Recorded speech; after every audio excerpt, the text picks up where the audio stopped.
Is the future of Austin, Texas spelled Elon Musk?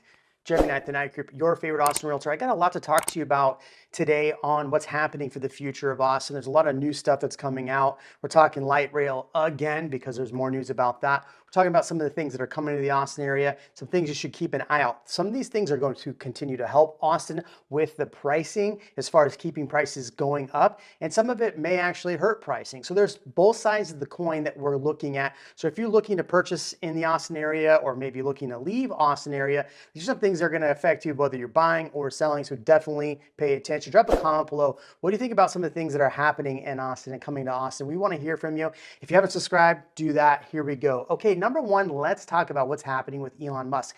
Recently in the news, we talked about the fact that Elon Musk is bringing a lithium plant to the Corpus Christi area.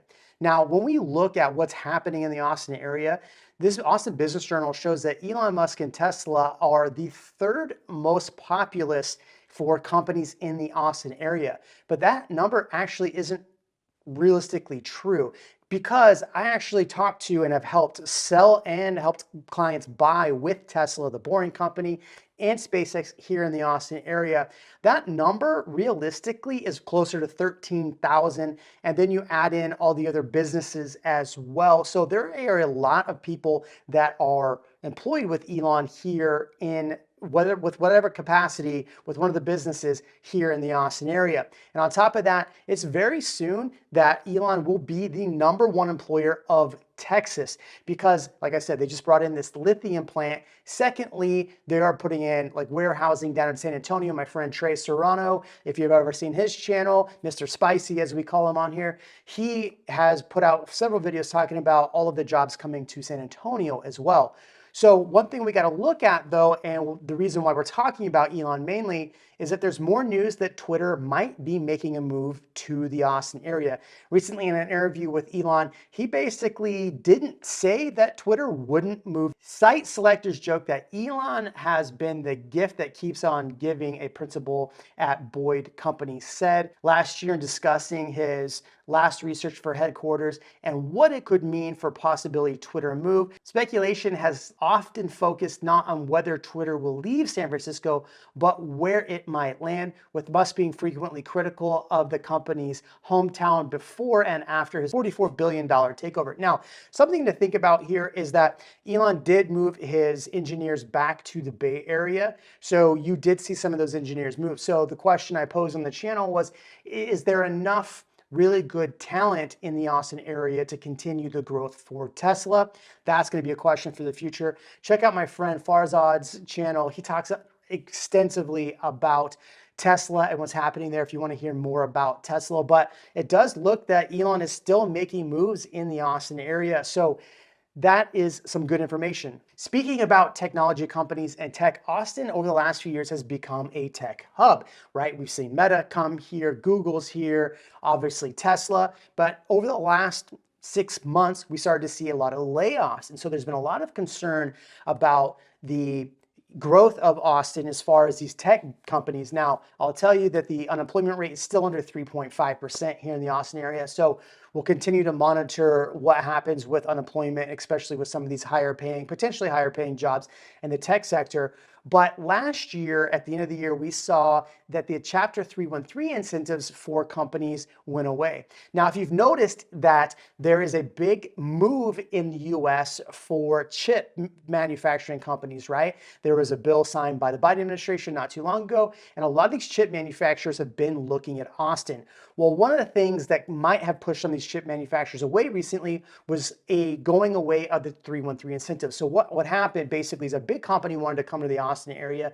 They would get a tax incentive, so they would pay a little less in taxes, bring their business here. And that tax would pretty much get pushed on to the people that moved out here and bought homes and rented and things like that. Well, that incentive went away. We actually are seeing that incentive come back right now. Texas lawmakers are on the cusp of reviving the school property tax breaks.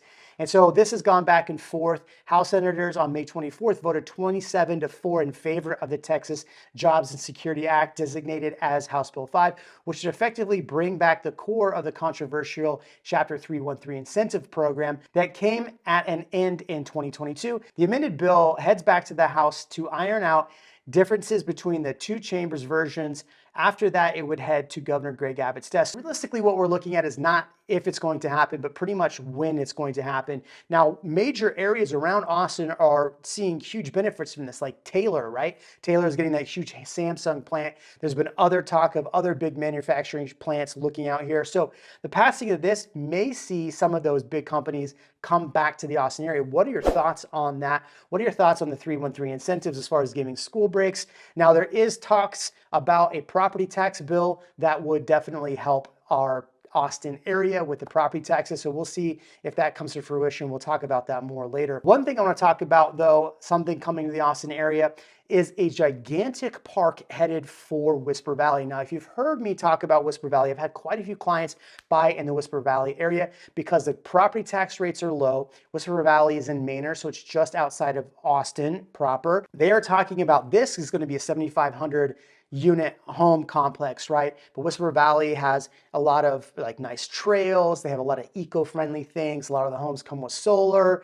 They have gardens and all those amazing things out there. Well, a developer is going to bring a 600-acre park to this area, which is going to rival Zilker Park. If you think about it, Zilker Park's where all the big fun and activities happen centrally in Austin. So taking a big park like this, what they're going to do is after a few years, they're going to donate it back to the city. But this park could be a huge draw for the Manor area and the growth of Manor. So if you're looking at Manor, look at this park. I mean, it is pretty spectacular. If this does come to Manor, we're going to see a lot of concerts. We're going to see a lot of activities and maybe a bigger draw for people to move to the Manor area. What are your thoughts on a big development like this coming? I'm pretty excited about it. There's going to be an amphitheater. There's going to be picnic areas, playgrounds, shade structures, and over one article says 600 acres, another says 700 acres, but 100 of those acres will be accessible for residents for nearby development. So this will be accessible from the Whisper Valley neighborhood, which is pretty fantastic. Drop a comment below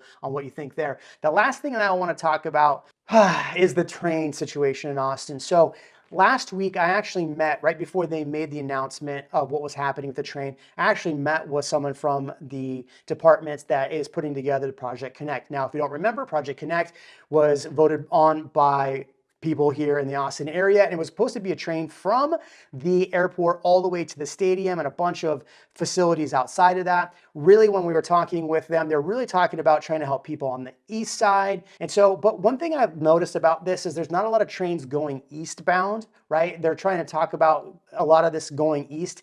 And really, if you look at the plan, it's more of just like buses for the east side. So it doesn't necessarily make a whole lot of sense. But here's what happened. This train that was supposed to be about $7.5 billion is getting scrunched down. It's not even going to make it to the airport. It's going to make it to the southeast side of downtown in through 78704 in that Zilker Park area. And it's going to make it halfway through downtown Austin. Now, this is the revised plan that they're going with. A lot of people upset about this are upset the fact that it doesn't go to the airport, that it doesn't make it to the soccer stadium. And obviously, there's still questions about how it's going to actually get paid for. There are people in the works like Ellen Trox-Claire that are putting together a House bill that would actually kind of eliminate this because basically what they're saying is the funding wasn't very clear. Regardless of all those facts, it is interesting to me that we are seeing a much reduced plan for this. I'm not surprised considering that a lot of the plan was just really hopeful thinking to begin with. But what are your thoughts on the plan getting shrunk down for the train? Drop a comment below. Gemini the Night Group. Look, there's a lot of things happening in the Austin area in the future. I'm excited about it still, even though sometimes I don't seem that way. We'll catch you in the next video. Make sure to subscribe.